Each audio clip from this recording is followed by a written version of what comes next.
नमस्कार दोस्तों, 6 जनवरी 2004 दुबई के रेत में खुदाई का काम शुरू होता है दुनिया की सबसे ऊंची इमारत बनाने के लिए, वर्ल्ड्स टॉलेस्ट बिल्डिंग। साल 2004 के एंड तक एक्चुअली में दुनिया की सबसे ऊंची इमारत थी टाइपाई 101। ताइवान में ये इमारत जिसकी हाइट 500 मीटर से थोड़ी सी ज्यादा थी, लेकिन दुबई में जो लोग अचीव करने की कोशिश कर रहे थे वो अपने आप में अनइमेजिनेबल और रिकॉर्ड ब्रेकिंग था। वो बिल्डिंग को इतना ऊंचा बनाना चाहते थे कि ये ना सिर्फ दुनिया की सबसे टॉलेस्ट बिल्डिंग बने बल्कि सेकंड टॉलेस्ट बिल्डिंग से 62% ज्यादा ऊंची हो। इतना डिफरेंस बन जाए टॉलेस्ट और सेकंड टॉलेस्ट के बीच में कि अगली बारी कोई इस रिकॉर्ड को तोड़ना चाहे तो 2 बार सोचे। बुर्ज खलीफा से पहले जितनी भी वर्ल्ड्स टॉलेस्ट बिल्डिंगे रही थी वो पिछली वर्ल्ड्स टॉलेस्ट बिल्डिंगों से 5 या 10% ज्यादा ऊंची होती थी, ज्यादा से ज्यादा 19% ज्यादा ऊंची होती थी। लेकिन यहां पर सीधा 829 मीटर्स तक ले जाने की बात करी जा रही थी। 62% का डिफरेंस। करीब 5.5 साल का समय लगता है इस बिल्डिंग को कंस्ट्रक्ट करने में और 1 अक्टूबर 2009 को बुर्ज खलीफा की कंस्ट्रक्शन खत्म होती है और दुनिया को हैरान करके रख देती है ये इमारत। बुर्ज खलीफा के सक्सेस को देखकर कई देशों ने अनाउंसमेंट्स करी कि वो इससे भी ज्यादा ऊंची इमारत बनाएंगे। कईयों ने कोशिश भी करी लेकिन सारे प्लान्स अभी तक फ्लॉप रहे हैं। 13 साल से ज्यादा हो गए हैं और अभी तक बुर्ज खलीफा का रिकॉर्ड कोई बीट नहीं कर पाया है। क्या कारण है इसके पीछे? आखिर क्यों इतना मुश्किल है इसका रिकॉर्ड बीट करना? और प्रैक्टिकली देखा जाए तो आखिर कितनी ऊंची इमारत बनाना पॉसिबल है इंसानों के लिए? आइए आज के वीडियो में जानने की कोशिश करते हैं। When the Burj Dubai is complete, it will be the tallest structure that mankind has ever built on the face of the planet. Until someone builds an even bigger one. This is the story of the tallest tower mankind has ever built. Half a mile high. दोस्तों, करीब 4000 सालों के लिए इंसानों के द्वारा बनाया गया दुनिया का सबसे ऊंचा स्ट्रक्चर रहा था the great pyramid of Giza. इसे बनाया गया था साल 2500 बीसी के अराउंड। एक टूम के तौर पर यह बना था फेरो खुफू के लिए और इसकी हाइट है 145 मीटर्स। इस रिकॉर्ड को सिर्फ 1300s के बाद ही तोड़ा गया जब इंग्लैंड में एक कैथीड्रल बना जिसकी हाइट थी 160 मीटर्स। अगले 500 सालों तक इस रिकॉर्ड को एक चर्च के बाद दूसरे चर्च नहीं तोड़ा जब तक साल 1889 में आईफिल टावर नहीं बन गया। लेकिन आईफिल टावर भी एक बिल्डिंग नहीं है, मतलब ऐसी बिल्डिंग नहीं है जहां पर लोग रह सकते हैं या लोग काम करने के लिए जा सकते हैं। अगर प्रॉपर बिल्डिंगों की बात करें तो शिकागो होम इंश्योरेंस की ये 1884 में बनी बिल्डिंग, इसे कहा जाता है दुनिया की पहली स्काई स्क्रेपर, क्योंकि एक ऐसी बिल्डिंग थी जो इंसानों के लिए बनाई गई थी जहां पर लोग काम करने के लिए जा सके, as a office space use कर सके। इससे पहले जितनी भी ऊंची इमारतें थी उन्हें या तो राजा महाराजाओं के लिए बनाया जाता था या फिर भगवानों के लिए बनाया जाता था। तो ये एक बहुत बड़ा टर्निंग पॉइंट था इंसानों के इतिहास में। हालांकि ये बिल्डिंग को इतनी ऊंची नहीं थी, सिर्फ 55 मीटर्स की थी, ग्रेट पिरामिड ऑफ गीजा से भी छोटी थी। लेकिन इसके बाद से ही ऐसी इनोवेशन और टेक्नोलॉजी आ पाई कि हम रहने लायक ऊंची बिल्डिंगें बना सके। तो शुरुआत में जो कंपटीशन था ऊंची ऊंची बिल्डिंगें बनाने का, ये सिर्फ न्यूयॉर्क और शिकागो के शहरों में देखने को मिला, क्योंकि अमेरिका दुनिया की लार्जेस्ट और मोस्ट प्रोडक्टिव इकोनॉमी थी 19th सेंचुरी के एंड तक, और ये 2 शहर सेंट्रल शहर थे जहां पे सबसे ज्यादा इकोनॉमिक बूम देखने को मिल रही थी। इन शहरों में बहुत से लोग आकर रहना चाहते थे।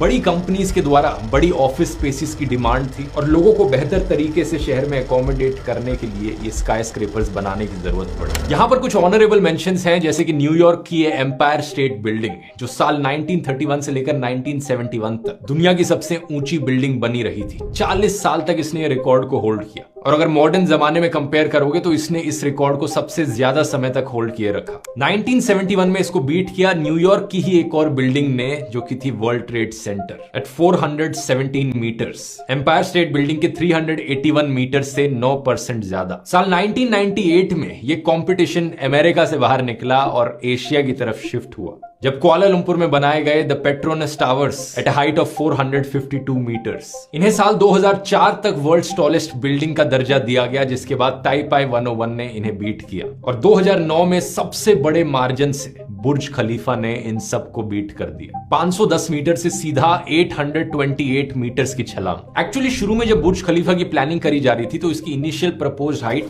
550 मीटर तक रखी गई थी। प्लानिंग के वक्त धीरे धीरे कहा गया कि नहीं और बढ़ा देते हैं और बढ़ा देते हैं और इतनी बढ़ा ली। At that time, the brief for the tower was to design a tower that's 550 meters, which would have been just slightly taller than the World world record holder at that time, which is Taipei 101. We learned as we got into the project that we could go higher, and there was a desire to go higher and not only break the record by a little bit, but to really break it by a big margin. Reason था कि Dubai का जो downtown area होगा, ये building उसकी centrepiece attraction होगी। 1990s से पहले असल में बात क्या है, दुबई बेसिकली एक फिशिंग और पर्ल डाइविंग का गांव हुआ करता था, जिसने रिसेंटली तेल डिस्कवर किया था। लेकिन लेट 1990s और अर्ली 2000 तक आते आते दुबई के लीडर्स चाहते थे कि वो अपनी इकोनॉमी को डाइवर्सिफाई करें, तेल पर डिपेंडेंस से आगे बढ़े। वो चाहते थे कि दुबई एक इंटरनेशनल टूरिज्म हब बन जाए। इसे इंटरनेशनल अटेंशन देने के लिए और इन्वेस्टमेंट लाने के लिए यहाँ कुछ इन्हें ऐसा करना था जिससे कि पूरी दुनिया हैरान होकर रह जाए। बुर्ज खलीफा इतनी लंबी बिल्डिंग है दोस्तों कि अगर आप इसके ऊपर से नीचे तक छलांग लगाओगे तो आपको 13 सेकंड लग सकते हैं नीचे आने में, अगर कोई एयर रेजिस्टेंस ना हो। अगर आप हवा को और एयर रेजिस्टेंस को अकाउंट में लेकर चलोगे तो ऊपर से कूद कर नीचे तक आने में आपको 20 सेकंड तक का समय लग सकता है। बुर्ज खलीफा इतनी ऊंची है कि अगर आप इसके नीचे खड़े होकर सनसेट देखोगे और जल्दी से लिफ्ट लेकर ऊपर तक पहुंच जाओगे तो आप सनसेट को दोबारा देख सकते हो। इस पूरी बिल्डिंग को बनाने में 1.5 बिलियन डॉलर्स की कॉस्ट पड़ी, 12,000 से ज्यादा वर्कर्स लगे जो कि 100 अलग अलग नेशनैलिटीज से आए थे और 22 मिलियन मैन आवर्स। जाहिर सी बात है, लेकिन जिस पर्पस से इस बिल्डिंग को बनाया गया था वो पर्पस काफी सक्सेसफुल रहा। आज के दिन दुबई ना सिर्फ एक बढ़िया इंटरनेशनल टूरिज्म की डेस्टिनेशन बन चुका है, बल्कि एक इकोनॉमिक हब भी बन चुका है। ढेर सारी कंपनीज अपने ऑफिसेज आकर दुबई में खोलना चाहती हैं, लोग आकर दुबई में रहना चाहते हैं, प्रॉपर्टी खरीदना चाहते हैं। और जिस डाउनटाउन के एरिया में बुर्ज खलीफा को बनाया गया है, वहां प्रॉपर्टी का प्राइस इतना बढ़ गया है कि 1.5 बिलियन डॉलर्स तो बड़ी आसानी से रिकवर हो गए। अब सवाल ये उठता है कि ऐसा क्या है बुर्ज खलीफा में जिसकी वजह से इसे बीट करना इतना मुश्किल हो रहा है, और इससे ऊंचा अगर बनाने की कोशिश करी गई तो रियलिस्टिकली कितना ऊंचा इंसान बना सकते हैं। ये जानने के लिए पहले ये समझना होगा कि क्या प्रॉब्लम्स आती हैं जब इतनी ऊंची बिल्डिंग्स बनाई जाती हैं। तो जब बिल्डिंग इतनी ऊंची बनेगी तो उसे खुद का वजन सपोर्ट करना पड़ेगा। इतनी हाइट पर बहुत तेज हवाएं चलती हैं तो उसे इंश्योर करना पड़ेगा कि हवाओं से कोई डैमेज ना हो। और बुर्ज खलीफा ने इन सारे चैलेंजेस को ओवरकम किया अपने इनोवेटिव डिजाइन के चलते। इसका डिजाइन अगर आप ऊपर से देखोगे तो एक वाई शेप में एक ट्राइपॉड की तरह 3 विंग्स आ रहे हैं बिल्डिंग के, जिन्हें सपोर्ट किया गया है एक हेक्सागोनल कोर के साथ जो सेंटर में लगाया गया है। इस स्ट्रक्चरल सिस्टम को कहा जाता है बटरेस्ट कोर, और इसे इन्वेंट किया गया था बुर्ज खलीफा के स्ट्रक्चरल इंजीनियर बिल बेकर के द्वारा। इस स्ट्रक्चरल सिस्टम को पहली बार इस्तेमाल किया गया था साउथ कोरिया में, एक टावर पैलेस 3 बना था जिसकी हाइट 264 मीटर्स थी। उसके सक्सेस के बाद आर्किटेक्ट्स ने रियलाइज किया कि एक्चुअली में अगर हम इस सिस्टम को इस्तेमाल करेंगे तो बहुत ऊंचा जा सकते हैं, और सिर्फ इसी की मदद से ही बुर्ज खलीफा इतनी ऊंची बन पाई, इतनी ऊंची कि इससे सेकंड टॉलेस्ट बिल्डिंग 300 मीटर छोटी थी। और बुर्ज खलीफा सिर्फ दुनिया की दूसरी बिल्डिंग थी जिसमें इस बटरेस्ट कोर सिस्टम का इस्तेमाल किया गया। इसी सिस्टम की मदद से जो हवाएं बहती हैं, हवाओं का इंपैक्ट कम किया जा सकता है। इसे आप कंपेयर कीजिए न्यूयॉर्क की नई रेजिडेंशियल बिल्डिंग से जो बहुत ऊंची बनाई गई हैं, सुपर टॉल की कैटेगरी में आती हैं, लेकिन उन्होंने इस बटरेस्ट कोर सिस्टम का इस्तेमाल नहीं किया। तो क्या करना पड़ रहा है उन बिल्डिंग्स में? हवाओं से बचने के लिए कुछ फ्लोर्स खाली छोड़ने पड़ रहे हैं जिससे कि हवा पास थ्रू कर सके, जैसे कि ये 432 पार्क एवेन्यू बिल्डिंग। इसके अलावा बुर्ज खलीफा की जो फाउंडेशन है उसके नीचे 192 कंक्रीट और स्टील कॉलम्स लगाए गए, 50 मीटर नीचे तक जाते हैं वो जमीन में। लेकिन ऊपर की बिल्डिंग को बनाने के लिए कंक्रीट को ऊपर भी ट्रांसफर करना पड़ेगा, ले जाना पड़ेगा ऊपर तक, और ये करने के लिए दुनिया के लार्जेस्ट कंक्रीट पंप्स बनाए गए थे बुर्ज खलीफा को बनाने के लिए। बिल्डिंग के एक्सटीरियर की बात करें तो 1 लाख स्क्वायर मीटर से ज्यादा ग्लास इस्तेमाल किया गया बिल्डिंग के बाहर, जो कि आप फोटोज में देख ही सकते हैं। लेकिन इससे भी ज्यादा हैरान कर देने वाली बात यह है कि बुर्ज खलीफा के बाहर है दुनिया का लार्जेस्ट एलईडी स्क्रीन। सही सुना आपने, वर्ल्ड्स बिगेस्ट एलईडी स्क्रीन। यही कारण है जिसकी वजह से आप बुर्ज खलीफा के ऊपर लाइट शोज देख सकते हो, रंग बिरंगे डिजाइन्स और पैटर्न्स देख सकते हो, और तो और मूवी के ट्रेलर्स भी देख सकते हो। हाल ही में पठान फिल्म के रिलीज होने से पहले शाहरुख खान बुर्ज खलीफा के सामने खड़े थे जब बुर्ज खलीफा के ऊपर पठान फिल्म का ट्रेलर दिखाया जा रहा था। ये कैसे पॉसिबल हो सकता है? पूरा का पूरा मूवी का ट्रेलर यहाँ बिल्डिंग पर दिखाया जा रहा है। शायद आपको लगे कि ये प्रोजेक्शन करी जा रही है, प्रोजेक्टर के थ्रू बिल्डिंग पर प्रोजेक्ट किया जा रहा है ट्रेलर को, लेकिन ऐसा नहीं है। बिल्डिंग के ऊपर एलईडी लाइट्स लगाई गई हैं, जैसे कि आपके कंप्यूटर स्क्रीन और टीवी में छोटी छोटी एलईडी लाइट्स मौजूद होती हैं, और टोटल में 1.2 मिलियन एलईडी लाइट्स इस बिल्डिंग पर लगाई गई। पास से देखोगे तो एलईडी लाइट्स ऐसी दिखती हैं, काफी बड़ी है एक लाइट, लेकिन अगर आप दूर से अब देखोगे इन 1.2 मिलियन एलईडी लाइट्स को तो ऐसा लगेगा कि आप टीवी स्क्रीन देख रहे हो। पूरे के पूरे वीडियोस प्ले किए जा सकते हैं इस बिल्डिंग के ऊपर इसी रीजन की वजह से। और एक सवाल आपके दिमाग में आएगा, जब ऐसा किया जाता है, जो लोग बुर्ज खलीफा के अंदर रह रहे हैं, होटलों में रह रहे हैं, घरों में रह रहे हैं, उनके लिए प्रॉब्लम नहीं होगी? उन्हें अपने शीशे पे हमेशा कोई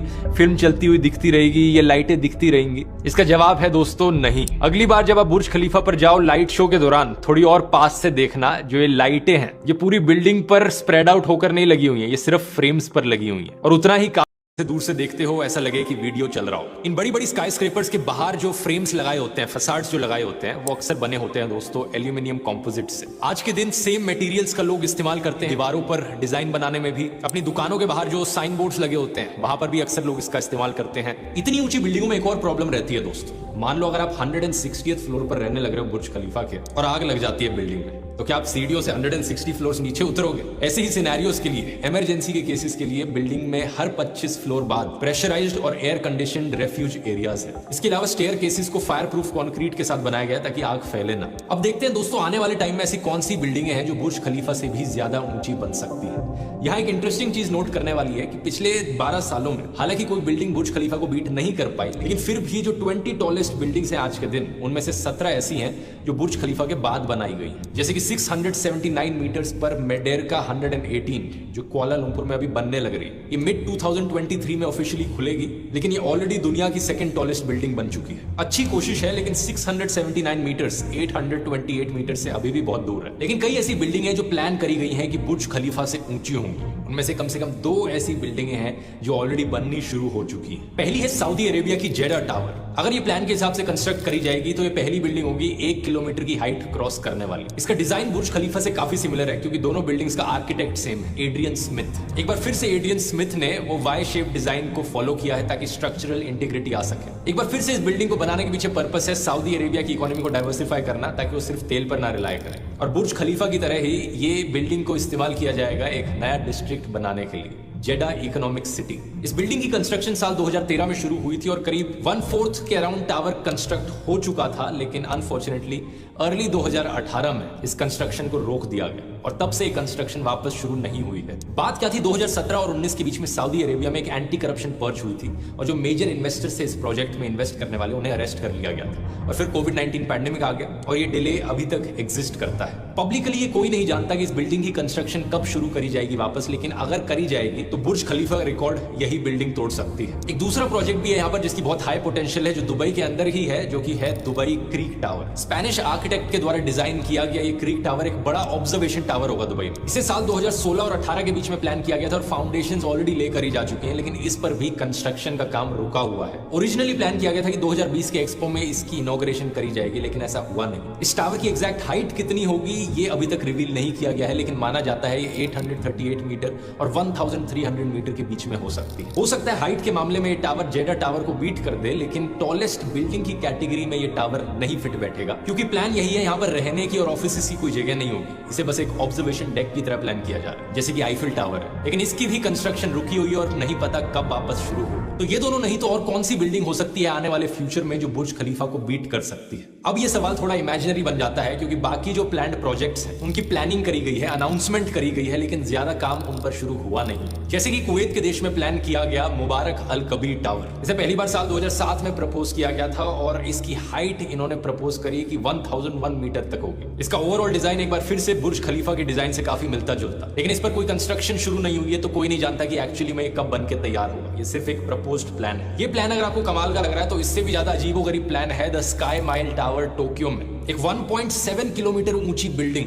जिसमें 5 लाख लोग रह सके। फोटोज देखिए इस प्रपोज्ड बिल्डिंग की, इसकी भी ओवरऑल शेप काफी मिलती जुलती है बुर्ज खलीफा से, लेकिन अगर इतनी ऊंचाई तक किसी टावर को लेकर जाना है तो हवा को कंट्रोल करना बहुत ही मुश्किल हो जाता है। और इसी रीजन से इस प्रपोज्ड डिजाइन में इतने बड़े बड़े गैप्स छोड़े गए हैं ताकि हवा बीचों बीच फ्लो कर सके इस बिल्डिंग के। प्रॉपर वर्टिकल स्लॉट्स हैं और ये प्रोजेक्ट एक विजनरी मेगा सिटी प्रोजेक्ट में इंक्लूडेड है। इसका नाम होगा नेक्स्ट टोक्यो। तो टोक्यो शहर के पास एक नेक्स्ट टोक्यो बनाने की कोशिश करी जाएगी जापानीज सरकार के द्वारा। अभी तक ये प्लान पूरा थियोरेटिकल है, कंस्ट्रक्शन शुरू नहीं हुई है, लेकिन अगर होती है तो एस्टिमेट किया जाता है कि साल 2045 में जाकर ये कंप्लीट होगा। तो मोटे मोटे तौर पर देखा जाए तो इसका बहुत कम चांस है कि अगले 25 सालों में भी कोई ऐसी बिल्डिंग बनेगी जो बुर्ज खलीफा के डिजाइन को बीट कर पाए, जो इनोवेटिव डिजाइन जिसकी मदद से बुर्ज खलीफा इतनी ऊंची बनी है। वैसे भी पिछले 10 सालों में 800 मीटर से ऊंची बिल्डिंग बनाने के कई प्रोजेक्ट्स हैं जो प्लान किए गए थे, लेकिन बाद में उन्हें कैंसिल करना पड़ा। जैसे कि अजरबैजान के देश में साल 2012 में 1 किलोमीटर लंबी बिल्डिंग का प्लान किया गया था, कैंसिल हो गया। 2013 में चाइना में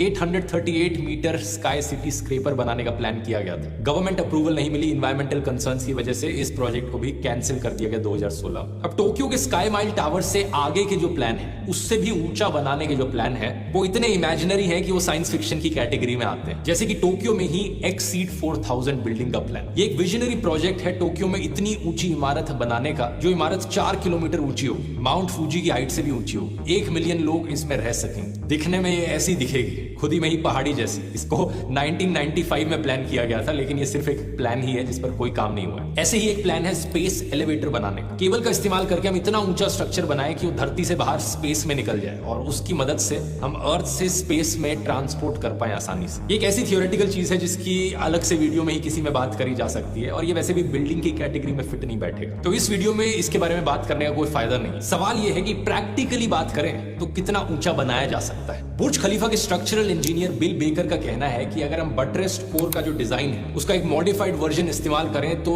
एक ऐसी बिल्डिंग बनाई जा सकती है जिसकी हाइट 2 मील से ज्यादा हो, यानी 3 किलोमीटर से ज्यादा लंबी बिल्डिंग बनाना पॉसिबल है। उनका कहना है कि थियोरेटिकली तो हम माउंट एवरेस्ट से भी ऊंची एक बिल्डिंग बना सकते हैं, लेकिन प्रैक्टिकली प्रॉब्लम क्या आएगी, जितनी ऊंची बिल्डिंग होती चली जाती है उतना ही ज्यादा वजन आप डाल रहे हो नीचे के फ्लोर्स पर। वो जो फोर्स नीचे की बिल्डिंग के हिस्से पर पड़ता है और ऊपर जो हवा का फोर्स आता है बिल्डिंग के ऊपर, यही 2 सबसे बड़े चैलेंजेस आएंगे एक ऊंची बिल्डिंग बनाने में। अब हम इनोवेटिव डिजाइन, इंजीनियरिंग और कंस्ट्रक्शन टेक्निक्स का तो बिल्कुल इस्तेमाल कर सकते हैं, लेकिन तब क्या होगा जब आपका मटेरियल ही जवाब दे जाए। आज के दिन हमें जितने भी मटेरियल्स पता है, जैसे कि कंक्रीट, स्टील, एल्यूमिनियम, इन सब की एक लिमिट है। अगर हमें इनकी लिमिट से ज्यादा जाना है तो हमें ऐसे मटेरियल्स का आविष्कार करना पड़ेगा जो इन सबसे ज्यादा हल्के हों और ज्यादा ड्यूरेबल हो। एक प्रॉमिसिंग मटेरियल जो यहाँ पर बताया जा रहा है वो होगा carbon fibre. Light weight fibres जो कार्बन के बने हैं उन्हें एक मेश की तरह वीव इन किया गया है। स्टील से ज्यादा मजबूत होता है, हल्का होता है, और शायद ये हमें मौका दे सकता है और ऊंची बिल्डिंगें बनाने का। लेकिन इन सब कॉम्प्लेक्स इंजीनियरिंग प्रॉब्लम्स से पहले एक ह्यूमन बॉडी की भी प्रॉब्लम आएगी। जैसे ही बिल्डिंग्स 1.5 किलोमीटर से 3 किलोमीटर का मार्क क्रॉस करेंगी,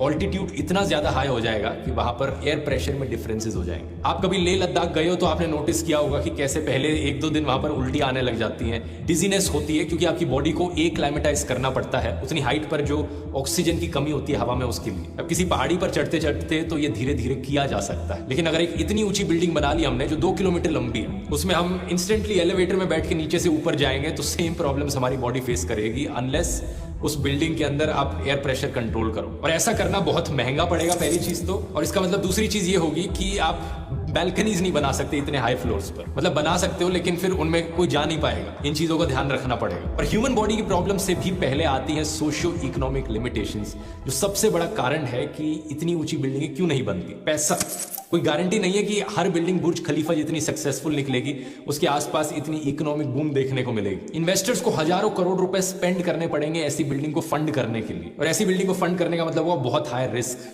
कितने लोग फंड करना चाहेंगे। इसके अलावा लोकल गवर्नमेंट सपोर्ट की भी जरूरत होगी, और बहुत सी सरकारें ऐसी चीज सपोर्ट नहीं करेंगी क्योंकि ज्यादातर देशों में पैसों का और बेहतर इस्तेमाल किया जा सकता है। इंडिया जैसी डेवलपिंग कंट्रीज में अगर सारा पैसा सरकार इन्हीं चीजों में लगा दे कि कितनी ऊंची हम बिल्डिंग बना सकते हैं, तो इसे एक बहुत बड़ी वेस्टेज कहा जाएगा। यही कारण है कि चाइना में भी हाल ही में चाइनीज सरकार ने लॉ पास किया था कि 500 मीटर से ऊपर कोई बिल्डिंग नहीं बनने देंगे हम देश। उससे ऊपर बिल्डिंग बनाने का मतलब है कि ये सिर्फ वैनिटी के लिए किया जा रहा है, दिखावे के लिए किया जा रहा है। प्रैक्टिकली वो पैसे की वेस्टेज है, एनर्जी कंजम्पशन बहुत ज्यादा हाई होगी ऐसी बिल्डिंग की, सरकार का भी पैसा वेस्ट होगा, कोई जरूरत नहीं है, इसलिए हम बैन लगा देते हैं। चाइनीज सरकार के लॉज के अकॉर्डिंग जिस शहर में 3 मिलियन तक की पॉपुलेशन है उसमें हाइट लिमिट सेट करी गई है स्काई स्क्रेपर्स के लिए 250 मीटर्स। तो एक चीज यहां बहुत ध्यान देने वाली है दोस्तों कि दुनिया भर में ऐसे बहुत कम शहर हैं जहां के सोशियो इकोनॉमिक फैक्टर्स अलाउ करते हो कि वहां दुनिया की टॉलेस्ट बिल्डिंग बन पाए। करीब 100 साल पहले ये शहर थे न्यूयॉर्क और शिकागो, जहां पर इकोनॉमिक बूम देखने को मिला था। इतनी भारी संख्या में वहां पर लोग आ रहे थे,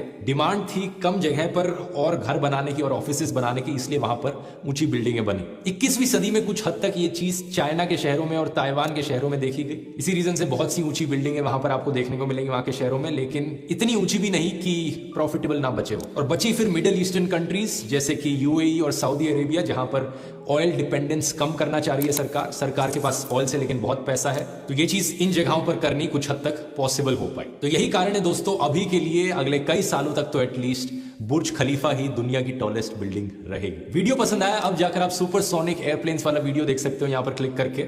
एक और बहुत ही फ्यूचरिस्टिक टेक्नोलॉजी रिलेटेड वीडियो है। मिलते हैं अगले वीडियो में दोस्तों, बहुत बहुत धन्यवाद।